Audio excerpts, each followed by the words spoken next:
కానీ గుండె పగిలితే నిశ్శబ్దమైపోద్ది. వేదన కలిగితే, బాధ కలిగితే మనసులో ఉన్న మనుషులకు చెప్పుకోగలుగుతాం.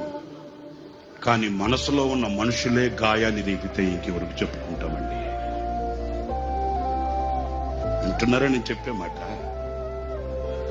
వేదన కలిగితే, బాధ కలిగితే మనసులో కొందరు ఉంటారండి, వాళ్ళతో చెప్పుకుంటామండి. మరి ఆ మనసులో ఉన్న మనుషులే గాయపరిస్తే ఇంకెవరితో చెప్పుకుంటామేంటి? దేహానికి గాయమైతే కుదుట పడుతుంది, ఎవరో సహాయం చేస్తారు, మేలు కలుగుతుంది. మరి గుండెకే గాయమైతే గుండె గాయాన్ని చూడగలిగిన వాడు ఎవడున్నాడండి? ఆ గుండెకు కలిగిన గాయమే ఒక గేయం.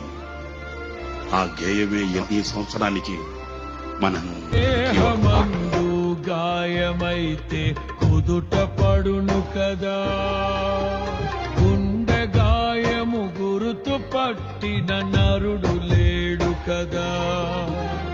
దేహమందు గాయమైతే కుదుట పడును కదా,